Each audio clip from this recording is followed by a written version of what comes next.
La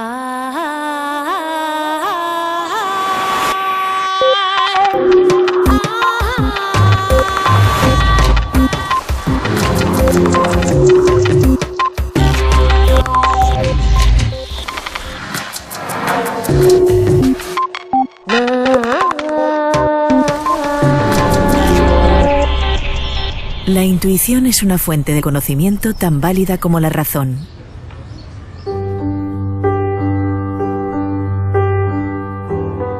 Después de charlar con los especialistas que más saben sobre lo que pasa en la mente, lo que nos pasa realmente por dentro, me di cuenta de que el verdadero y único poder residía justamente en la mente.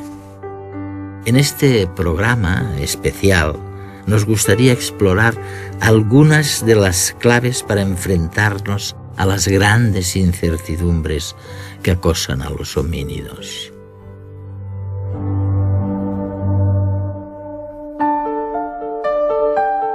En los últimos años, una de las lecciones más importantes que nos deja la neurociencia es el valor fundamental del inconsciente. Investigaciones como las del psicólogo John Barr, de la Universidad de Yale, han permitido probar que la intuición es una fuente de conocimiento tan válida como la razón.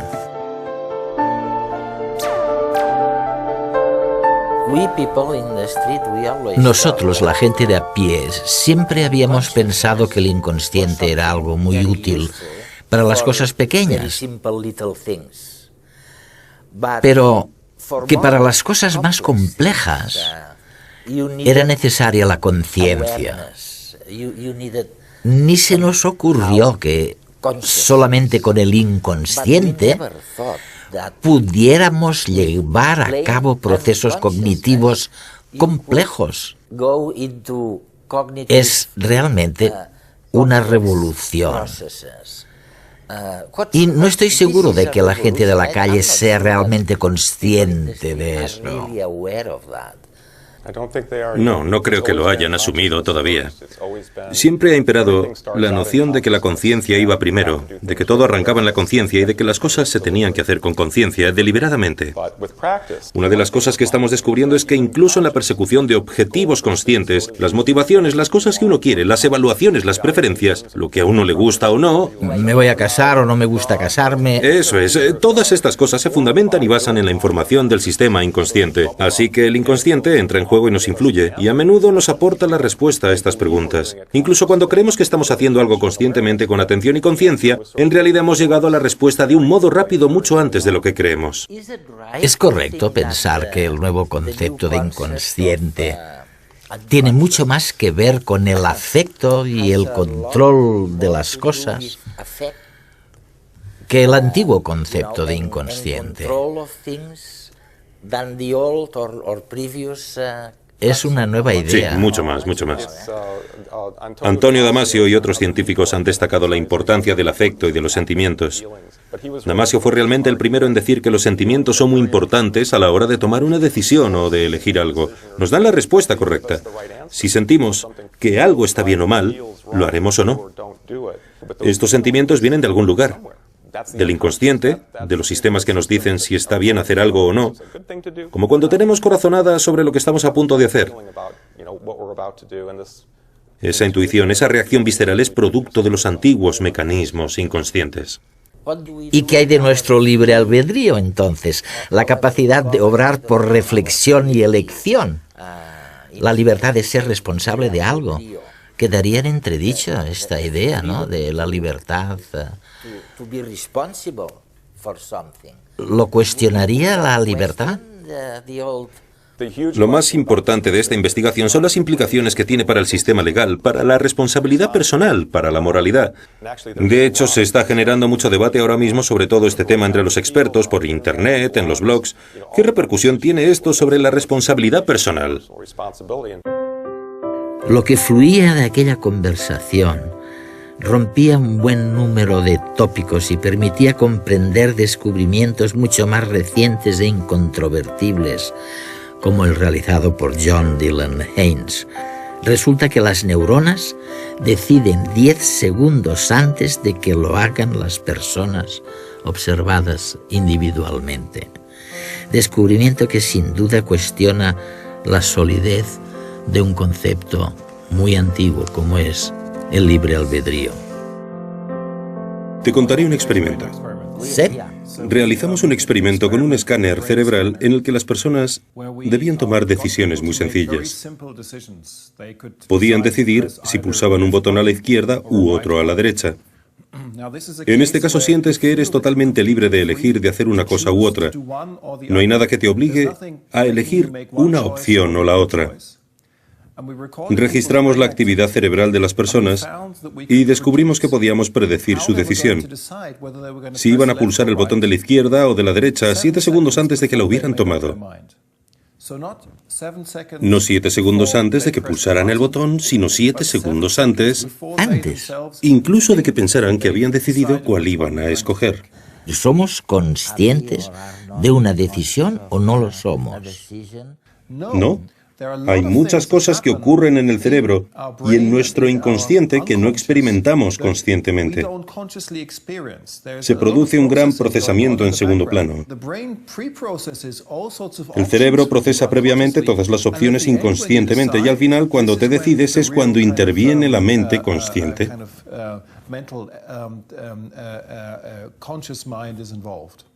Entonces, lo que me estás diciendo, corrígeme, por favor, si me equivoco, es que el cerebro inicia este proceso 10 segundos antes de que tomes la decisión. Sí. Y lo segundo que me cuentas acerca del experimento es que un poco antes, quizás 7 o 5 segundos antes, el cerebro ha elegido qué botón pulsar, sí. ¿Qué botón pulsar? Así que, John, ¿podemos descartar el libre albedrío que interesa tanto a la gente? O como dices en algún otro sitio, esto se hace inverosímil el libre albedrío, ¿no? Creo que la ciencia a estas alturas no puede descartar el libre albedrío por completo. Aún existe la posibilidad de que el libre albedrío exista, pero lo hacemos muy inverosímil. Estamos empezando a descubrir el hecho increíble de que miles de millones de personas han vivido sin saber lo que les pasaba por dentro. Resulta evidente que solo los procesos automatizados como la respiración o la digestión se acercan a la perfección, sobre todo comparados con los procesos que percibimos como mucho más conscientes, como elegir el trabajo o fijarnos en el lugar de residencia. Solo una parte ínfima de la estructura cerebral se ocupa del consciente aprendido. El resto, que es casi todo, se ocupa del inconsciente intuitivo y emocional. Ahora sabemos que algunos procesos cognitivos extremadamente complejos se almacenan en el inconsciente y no en lo que llamábamos la conciencia. Otra de las últimas y grandes revelaciones de las ciencias cognitivas, como la que ha realizado el equipo dirigido por el psicólogo Gerd Gigerenzer, es que está recomponiendo los resortes que articulan las decisiones inconscientes. Es curioso, porque probablemente hace unos 10 años, si hubieras dicho que tomabas decisiones de una manera no racional, te insultaría la gente o te habría insultado.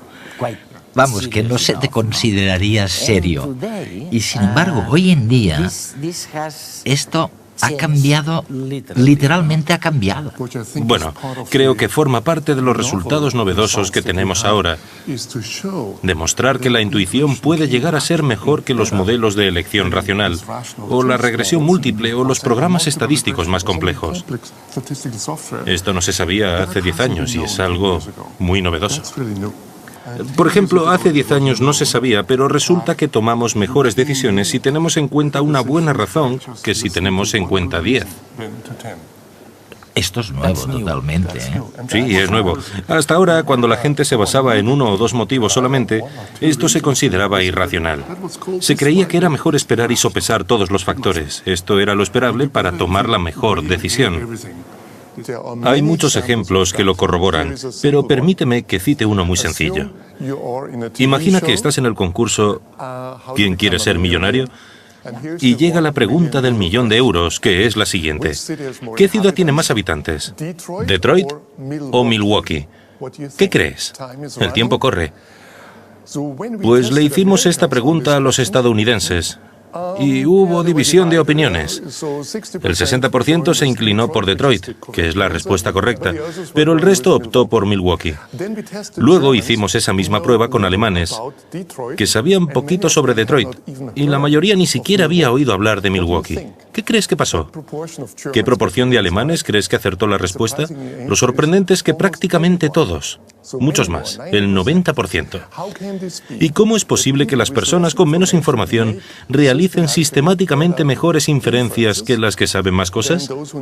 Aquí se aplica una regla general muy sencilla que denominamos heurística de reconocimiento. Escoge lo que conozcas. Los alemanes habían oído hablar de Detroit, pero no de Milwaukee. Ese es el motivo. La ignorancia parcial puede ser útil, y siempre sucede así cuando en el mundo real el reconocimiento del nombre está correlacionado con lo que se quiere saber.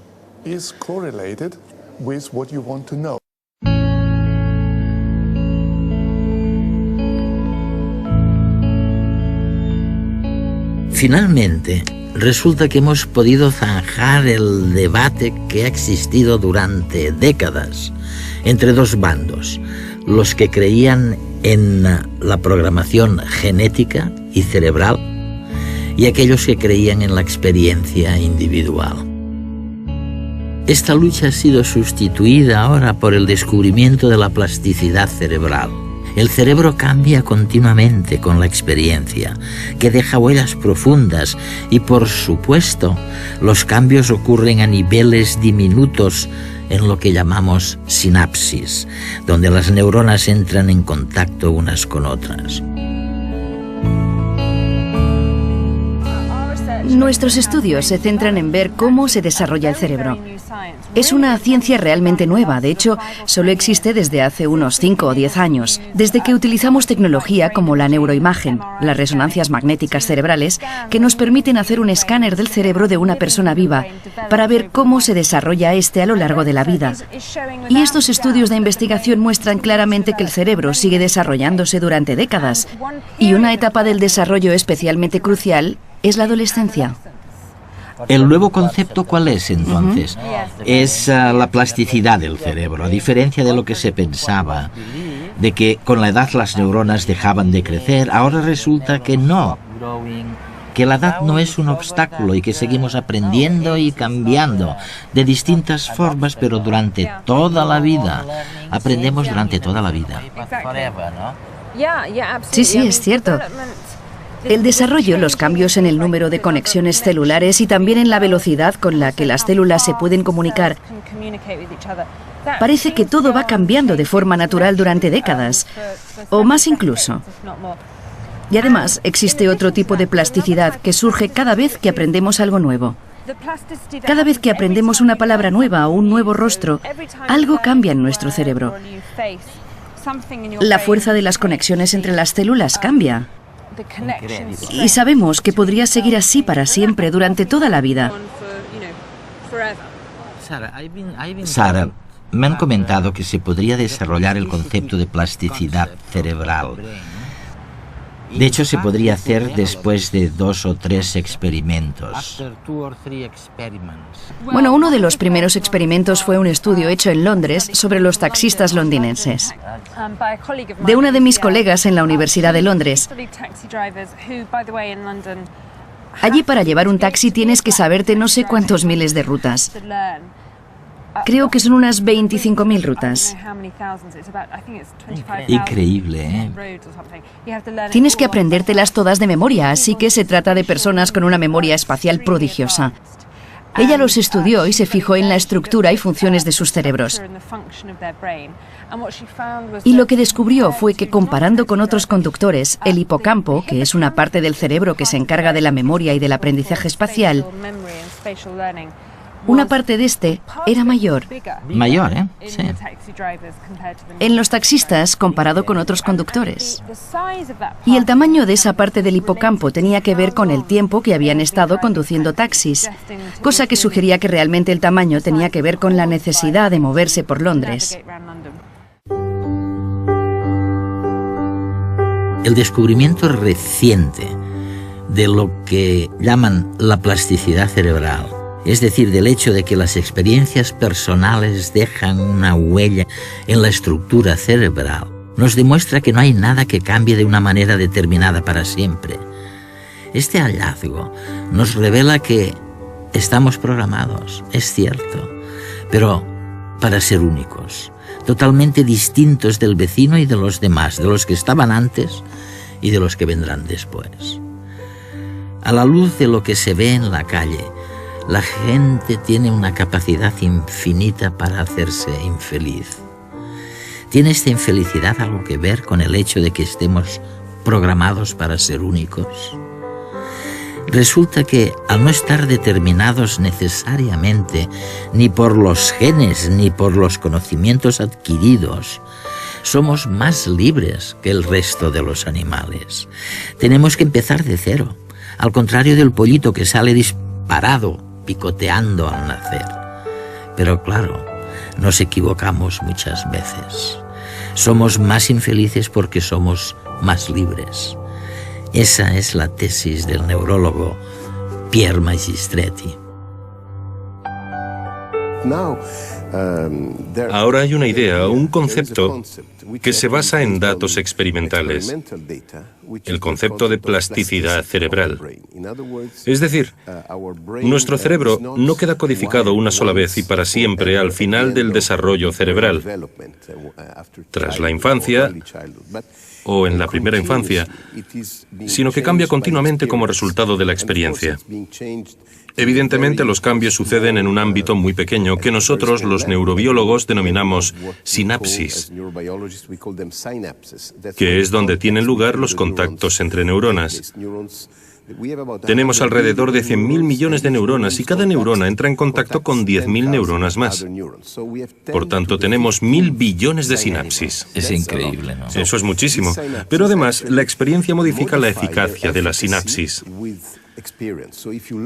Si aprendes algo, si tienes una experiencia, entonces algunas de las sinapsis de una red concreta serán más eficaces.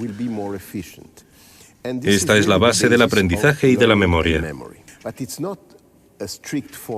Pero no se trata de una forma estricta de aprendizaje, hay algo más, porque si solamente estuviéramos marcados por lo que aprendemos, por la experiencia que deja una huella, eso sería muy determinista. Se podría decir que cualquier cosa que hubiéramos vivido en un momento dado de nuestra vida establecería lo que haremos en el futuro, y eso sería terriblemente determinista. Afortunadamente creemos que no es así. La idea es que algunas de las huellas que ha dejado la experiencia pueden reasociarse y crear nuevas redes, nuevas huellas, que de hecho están ahí, a escala sináptica, en los circuitos neuronales. Pero estas huellas no tienen una relación directa con la experiencia original. Es como si mezcláramos un poco las cartas. Son distintas y eso es lo que te lleva a decir que estamos programados para ser únicos. Exacto, ¿verdad? programados para ser únicos o determinados para no estar determinados. Porque introducimos la noción de la reasociación de huellas que añade cierto grado de libertad en nuestra conducta. Si no fuera así, seríamos como robots. Todo vendría predeterminado y no cabría posibilidad alguna de que surgiera la individualidad, lo que nos hace únicos, la singularidad. Los humanos, al nacer, no pueden hacer nada. Solo hay que mirar a un bebé. No puede sobrevivir. Así que, como humanos, no nacemos con un sólido conjunto de instrucciones. Tenemos que aprenderlas y las aprendemos a través de los mecanismos de la plasticidad. Esto es fantástico, porque deja espacio para mucha libertad. Pero también hay algunos inconvenientes. Podemos cometer errores. Eso es. Sí, errores a la hora de interpretar nuestras instrucciones. Y por eso, probablemente, el precio de la libertad es quizá cierta infelicidad.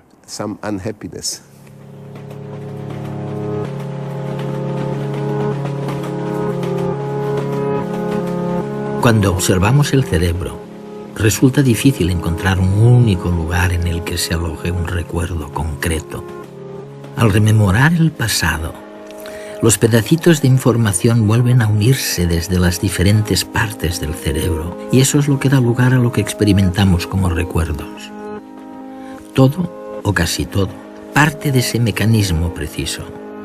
Sobre la base de estas piezas sueltas, reconstruimos el pasado, y con ello diseñamos el andamio necesario para poder anticipar el futuro. Hemos descubierto que imaginar el porvenir y evocar el pasado requiere los mismos entramados neurales. Recordar e imaginar son cosas muy parecidas, y tanto si miramos adelante como atrás, somos memoria del pasado. La memoria no es un registro fiel de la experiencia vivida. El cerebro crea, completa, inventa para dar coherencia al pasado y para interpretar qué nos depara el futuro. Y lo que nos sugiere el profesor de psicología Daniel Schachter es que si la memoria nos falla y nos juega malas pasadas, es para unificar mejor nuestro yo presente con el del pasado y el del futuro. Son alucinantes las conclusiones que señalan la activación simultánea de áreas cerebrales idénticas para recordar y para imaginar.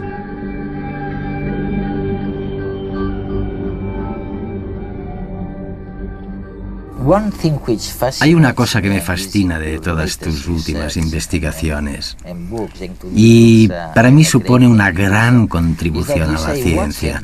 Es cuando dices que existe una especie de conexión íntima entre recordar el pasado e imaginar el futuro. Esta es ahora la novedad que nos llama la atención a los que trabajamos en este campo. Intentamos entender cómo utilizamos la memoria para imaginar el futuro, lo que haremos en nuestra vida. Hasta el momento solíamos pensar en la memoria como algo exclusivamente relacionado con el pasado, pero ahora, teniendo en cuenta nuestra investigación más reciente, cada vez nos interesa más el papel de la memoria como algo que nos permite pensar en el futuro, y esto es algo que estudiaremos mucho más en lo sucesivo. Algo que también es importante de lo que dices. Me refiero, cuando hablamos del olvido, ¿no?, a lo importante que es olvidar. Es decir, que es necesario olvidar algunas cosas para poder seguir adelante en la vida. Tienes que olvidar algo. Exacto. Es una de las cuestiones importantes que hay que mencionar sobre los pecados de la memoria. Y los llamo pecados porque solemos percibirlos negativamente. Pero también tienen una parte positiva, adaptativa, como acabas de decir. No sería deseable tener un sistema de memoria que mantuviera absolutamente todos los fragmentos de información trivial. Tenemos que olvidar ciertas cosas para hacer espacio a las cosas importantes.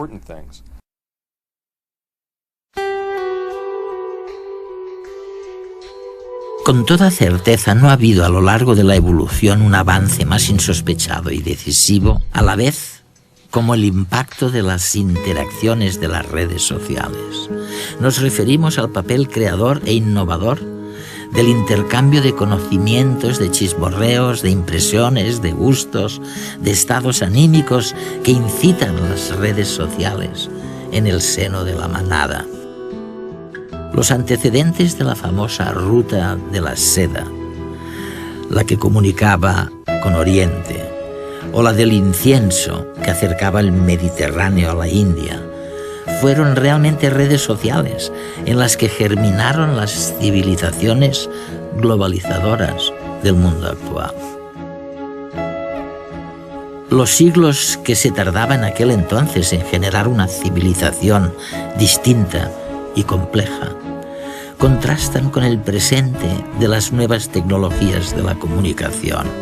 Ahora el impacto transformador de las redes sociales es universal y es instantáneo. Lo que no había ocurrido en miles de años es la naturaleza nueva e inesperada de las innovaciones que se desprenden de las interacciones sociales. Se está dando curso a niveles de creatividad desacostumbrados, niveles que aceleran sin duda el cambio social y tecnológico. La diferencia con el resto de los animales era antes una pura cuestión de grado. Ahora, los humanos somos realmente únicos gracias a las redes sociales. Algunos científicos lo han afirmado y tú has dicho algo parecido. Me refiero a que nuestro intelecto superior surgió cuando nos volvimos realmente sociales y que estar en contacto con los demás, tal vez por vivir tan cerca unos de otros, ha sido lo que nos ha hecho diferentes. ¿Qué crees de eso? ¿Es cierto? Solamente te pido una reflexión. Piensa en las últimas 24 horas de tu vida. Y ahora pregúntate qué porcentaje de ese tiempo has dedicado a pensar en temas sociales. Descubrirás que ha sido alrededor del 99% del tiempo. ¿Cómo estará tu mujer? ¿Y tu hijo? ¿Y la persona que trabaja contigo? ¿Cuál es su intención? ¿Les va a gustar? ¿Qué piensan? No puedes desactivarlo. Constantemente conjeturamos sobre el estado mental de los demás en relación con nuestro bienestar. Es verdad, Y no dejamos de hacerlo. Tras percatarnos del increíble poder que tiene plantearse nuestras interacciones sociales en el día a día, queda claro que el cerebro humano tiene que estar tremendamente comprometido con ese proceso. Lo que intentamos descubrir ahora es cómo calculamos nuestra posición respecto al resto. ¿Cómo sabemos cuál es la intención de los demás? ¿O cuál es nuestra postura moral respecto a un planteamiento que nos hacen? Y en la actualidad podemos investigar dónde suceden estos procesos en el cerebro y qué circuitos entran en juego si funcionan con normalidad. La capacidad de descubrir el estado de ánimo de otra persona es exclusivamente humana.